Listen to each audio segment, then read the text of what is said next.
Hello, I am Dr. Mohini Chikhlande, MD Ayurveda. Welcome to अगततंत्र lecture series. आजच्या लेक्चरमध्ये आपण अगततंत्र या विषयातील एका टॉपिक बद्दल अभ्यास करणार आहोत. अगततंत्र हा सेकंड प्रोफेशनल BAMS चा एक विषय आहे. याचा एकच पेपर होणार आहे, थिअरी 100 मार्क्स आणि प्रॅक्टिकल 100 मार्क्स. तर थिअरी मध्ये जे 100 मार्क्स अलॉट केलेले आहेत त्यासाठी काही सिलेबसचे पॉइंट्स दिलेले आहेत की या पर्टिक्युलर विषयाच्या अंतर्गत तुम्हाला ते विषय किंवा ते टॉपिक्स अभ्यास करणं गरजेचं आहे. तर त्यातलाच आज आपण एक पहिला टॉपिक बघणार आहोत, तो म्हणजे फॉरेन्सिक मेडिसिन अँड मेडिकल ज्युरिस्प्रुडन्स. या टॉपिकवर म्हणजे जो क्वेश्चन पेपरचा ब्लूप्रिंट आहे तिथे सांगितलेलं आहे की मेडिकल ज्युरिस्प्रुडन्स आणि फॉरेन्सिक मेडिसिन या टॉपिकवर MCQ विचारले जाऊ शकतात. यावर SAQ किंवा LAQ विचारले जाणार नाहीयेत.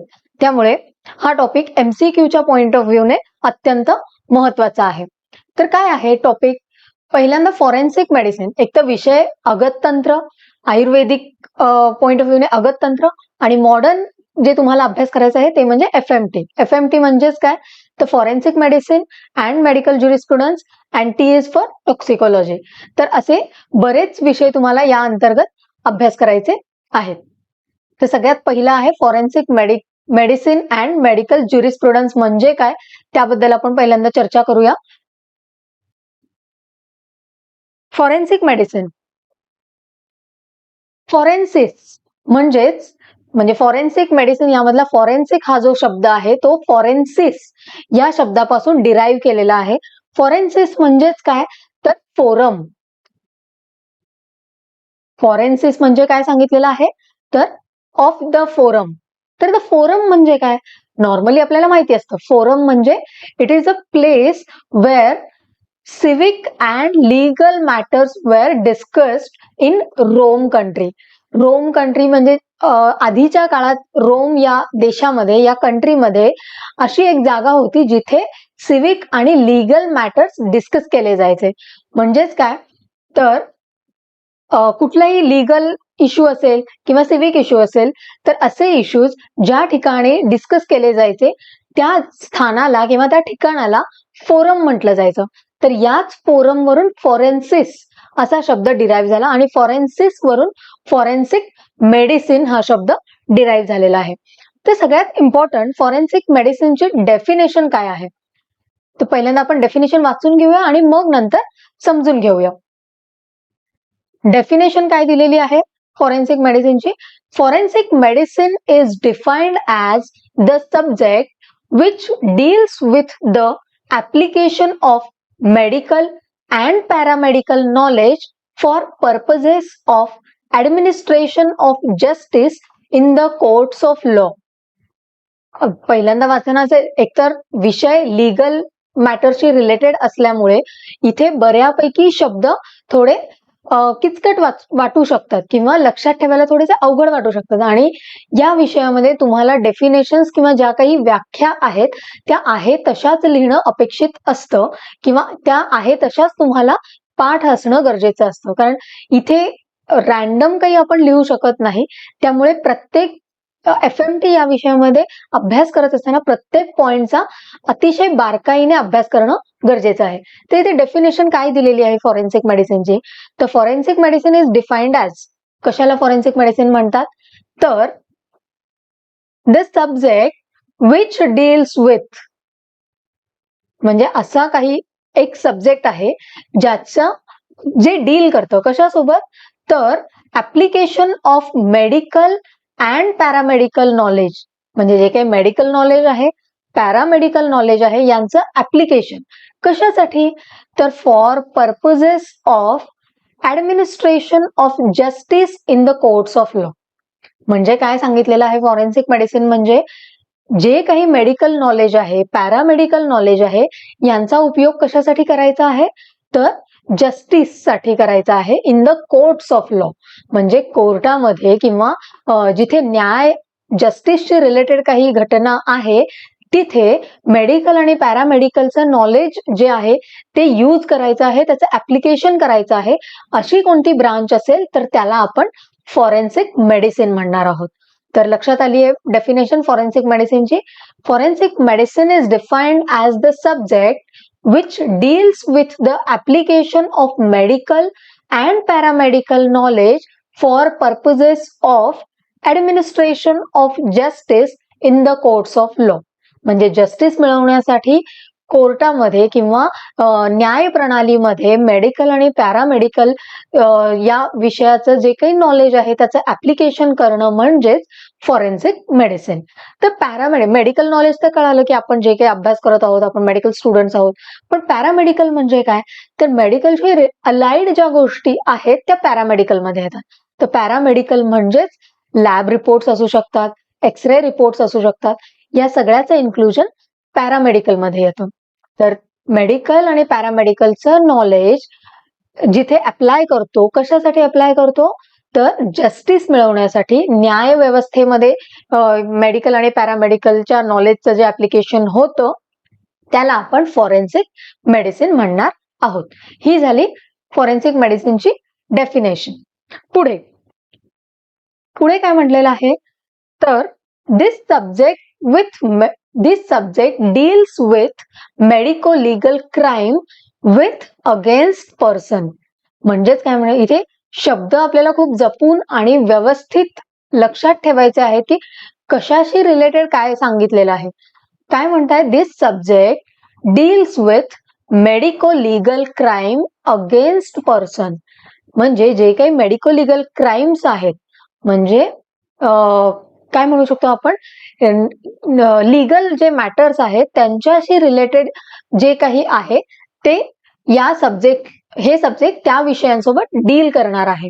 म्हणजेच कुठले, तर मेडिको लिगल कुठले इश्यूज आहेत, तर होमिसाइड म्हणजे एखाद्याचा मर्डर होणं, होमिसाइड, सुसाइड, असॉल्ट, म्हणजे या सगळ्या गोष्टी आपण पुढे जसं जसं एक एक टॉपिक कव्हर करणार आहोत तसं तसं आपल्याला या गोष्टी क्लिअर होणार आहेत. पण आता इथे आपल्याला काय लक्षात ठेवायचं आहे, तर हा जो सब्जेक्ट आहे फॉरेन्सिक मेडिसिन, हे काय आहे, तर this subject deals with medico legal crime with against person. मग कुठले मेडिको लिगल क्राईम्स आहेत, तर होमिसाइड आहे, सुसाइड आहे, असॉल्ट आहे, असे बरेच मेडिको लिगल क्राईम्स आहेत. पुढे काय म्हणतात, हे यासोबत तर डील करणार आहे. पुढे and it aids the law enforcing agencies in administration of justice. म्हणजेच काय म्हटलेलं आहे, तर जस्टिस मिळवून देण्यासाठी, न्याय मिळवून देण्यासाठी या सब्जेक्टचा उपयोग केला जातो किंवा या सब्जेक्टचा वापर केला जातो. तर असा कोणता सब्जेक्ट आहे, फॉरेन्सिक मेडिसिन. म्हणजेच this subject deals with medico legal crime with against person. Medical legal crime is homicide, suicide, assault, and it aids the law enforcing agencies in administration of justice. म्हणजे लक्षात आलं, forensic medicine म्हणजे काय सांगितलेलं आहे, तर लॉशी related ज्या काही क्राईम आहे किंवा घटना आहेत तिथे मेडिकल आणि पॅरामेडिकल नॉलेजचं ऍप्लिकेशन करणं म्हणजेच फॉरेन्सिक मेडिसिन. पुढे आता या सब्जेक्टला वेगवेगळी नावं दिलेली आहेत. This subject is also known as. तर हा जो पॉइंट आहे हा एमसीक्यू साठी अतिशय महत्वाचा पॉइंट आहे. कारण एकतर बेसिकली या टॉपिकवर एमसीक्यू विचारले जाणार आहेत, तर त्यातल्या त्यात या टॉपिकवर डेफिनेशन्स वगैरे तर आहेच इम्पॉर्टंट, पण सोबतच हा जो मुद्दा आहे किंवा हा जो पॉइंट आहे की फॉरेन्सिक मेडिसिनला वेगवेगळी कोणती नावं आहेत, तर ते देखील एमसीक्यू साठी अत्यंत महत्वाचं आहे. तर फॉरेन्सिक मेडिसिनलाच legal medicine and state medicine म्हटलं जातं. युएसए मध्ये काय म्हटलं जातं फॉरेन्सिक मेडिसिनला, तर मेडिकल ज्युरिस्प्रुडन्स म्हटलं जातं. फ्रान्स आणि जर्मनीमध्ये लीगल मेडिसिन म्हटलं जातं. इंग्लंड, स्कॉटलंड अँड इंडिया इथे फॉरेन्सिक मेडिसिन या नावानेच हा सब्जेक्ट ओळखला जातो. पुढे इंडियामध्येच वेगवेगळे जे स्टेट्स आहेत त्याच्यानुसार पण फॉरेन्सिक मेडिसिनला वेगवेगळी नावं आहेत. वेस्ट बेंगॉल, आसाम अँड मणिपूर इथे फॉरेन्सिक अँड स्टेट मेडिसिन असं म्हटलं जातं. बिहार, ओडिसा अँड महाराष्ट्रामध्ये फॉरेन्सिक मेडिसिन अँड टॉक्सिकोलॉजी म्हटलं जातं. तर हे अतिशय महत्वाचा असा पॉइंट आहे MCQ साठी. फॉरेन्सिक मेडिसिनला काय काय नावं आहेत? लीगल मेडिसिन और स्टेट मेडिसिन. USA मध्ये काय म्हटलं जातं? तर मेडिकल ज्युरिस्प्रुडन्स. फ्रान्स आणि जर्मनीमध्ये लीगल मेडिसिन म्हटलं जातं. इंग्लंड, स्कॉटलंड आणि इंडियामध्ये फॉरेन्सिक मेडिसिननेच ओळखलं जातं. वेस्ट बेंगॉल, आसाम अँड मणिपूर इथे फॉरेन्सिक अँड स्टेट मेडिसिन म्हटलं जातं. बिहार, ओरिसा अँड महाराष्ट्र याच्यामध्ये फॉरेन्सिक मेडिसिन अँड टॉक्सिकोलॉजी या नावाने हा विषय ओळखला जातो. एकतर हा PG एंट्रन्स साठीही अतिशय महत्वाचा पॉइंट आहे, कारण PG एंट्रन्स मध्ये देखील MCQ साठी असे पॉइंट्स विचारले जातात. पुढे पहिल्यांदा आपण बघितलं फॉरेन्सिक मेडिसिन. आता आपण बघणार आहोत मेडिकल ज्युरिस्प्रुडन्स. मेडिकल ज्युरिस्प्रुडन्स.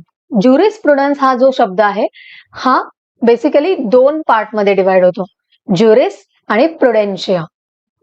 ज्युरिस्प्रुडन्स मेडिकल तर लक्षात आलं की मेडिकलशी रिलेटेड काहीतरी आहे. ज्युरिस्प्रुडन्स म्हणजे काय?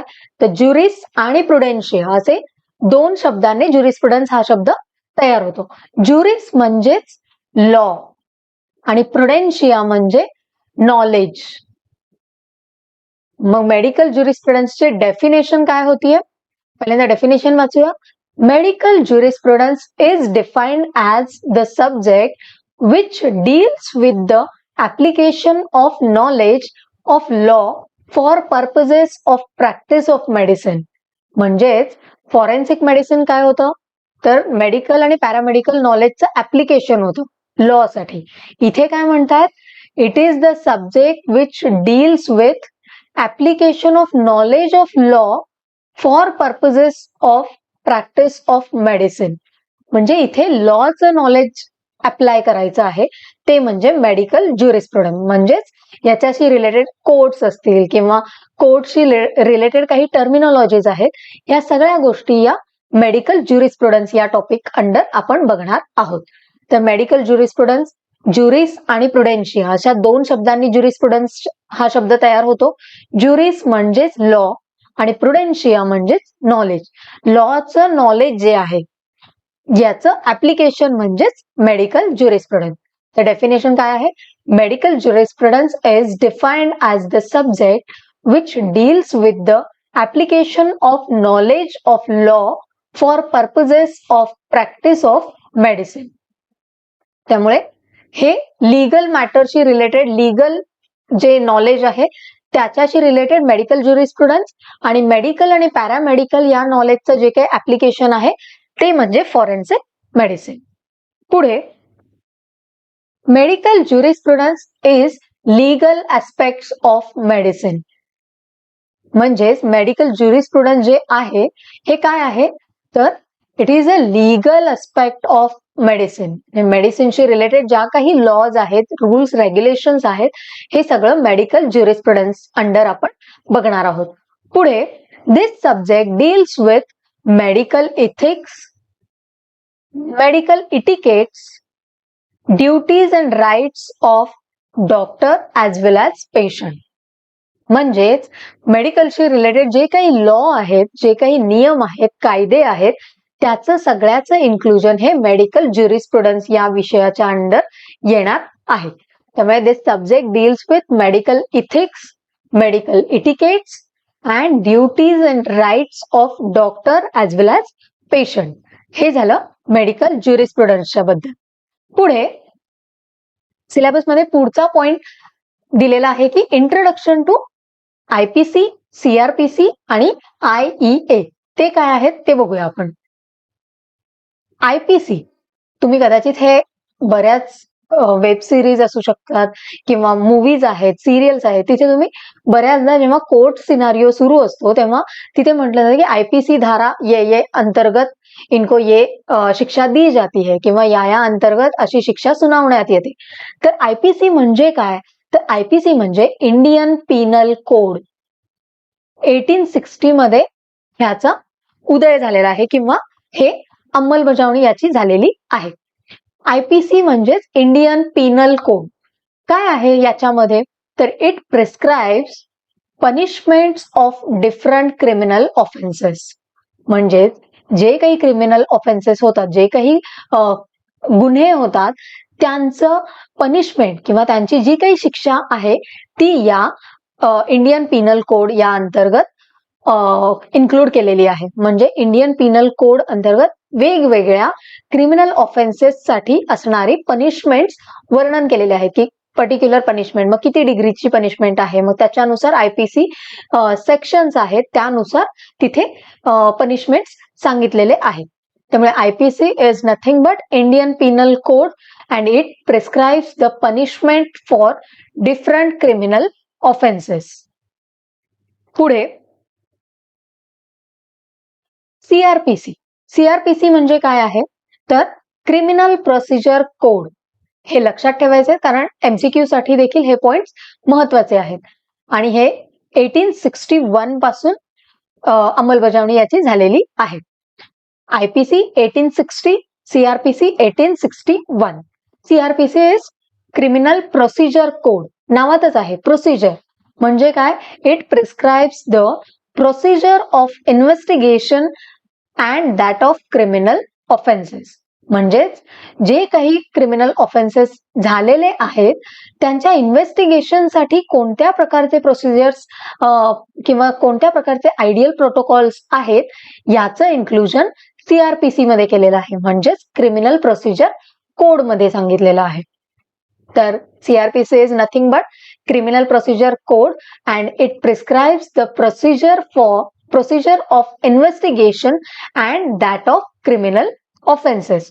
म्हणजे जे काही क्रिमिनल ऑफेन्सेस झालेले आहेत त्यांच्या इन्व्हेस्टिगेशनसाठी जी पर्टिक्युलर एक प्रोसिजर सांगितलेली आहे त्याचं इन्क्लुजन सीआरपीसी मध्ये केलेलं आहे. पुढे IEA म्हणजेच इंडियन एव्हिडन्स ऍक्ट. नावामध्येच आहे एव्हिडन्स. इंडियन एव्हिडन्स ऍक्ट हे 1872 पासून अंमलबजावणी याची झालेली आहे. हे सगळे पॉइंट्स एमसीक्यू साठी अतिशय महत्वाचे आहेत. IEA म्हणजेच इंडियन एव्हिडन्स ऍक्ट काय सांगितलेलं आहे याच्या under, it prescribes the procedure for collection, preservation and use of different evidences in count of law.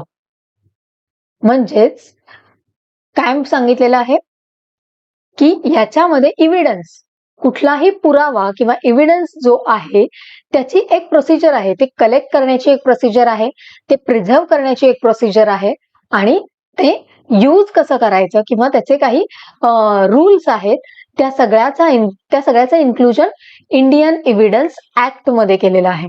तर IEA is nothing but Indian evidence act and it prescribes procedure for collection, preservation and use of different evidences in court of law. तर अशा पद्धतीने आज आपण जो सिलेबसचा एक point आहे forensic medicine and medical ज्युरिस्प्रुडन्स म्हणजे काय हे आपण आता पाहिलं. तर असेच वेगवेगळे जे सिलेबस मधले तुमच्या अगततंत्र आणि FMT या विषयाच्या अंतर्गत जे वेगवेगळे टॉपिक्स आहेत किंवा जे काही सिलेबसचे पॉइंट्स आहेत ते अशाच पद्धतीने सोप्यातल्या सोप्या भाषेत किंवा सोप्यातल्या सोप्या पद्धतीने जर तुम्हाला शिकण्याची इच्छा असेल तर तुम्ही ही अगततंत्र लेक्चर सिरीज जॉईन करू शकता. ही लेक्चर सिरीज जॉईन करण्यासाठी तुम्हाला मौर्या पब्लिकेशन ऍप डाउनलोड करायला लागेल आणि हे ऍप डाउनलोड करण्यासाठीची जी लिंक आहे अँड्रॉइड लिंक आणि iOS लिंक आता डिस्क्रिप्शन बॉक्समध्ये तुम्हाला पुरवण्यात आलेली आहे. त्या लिंकवर क्लिक करून तुम्ही मौर्या पब्लिकेशन ऍप डाउनलोड करू शकता आणि तिथून तुम्ही ही लेक्चर सिरीज जॉईन करू शकता. किंवा आता डिस्प्लेवर एक नंबर डिस्प्ले होत असेल तर त्या नंबरवर कॉन्टॅक्ट करून देखील तुम्ही ही लेक्चर सिरीज जॉईन करू शकता आणि आमच्यासोबत जोडू शकता. थँक्यू.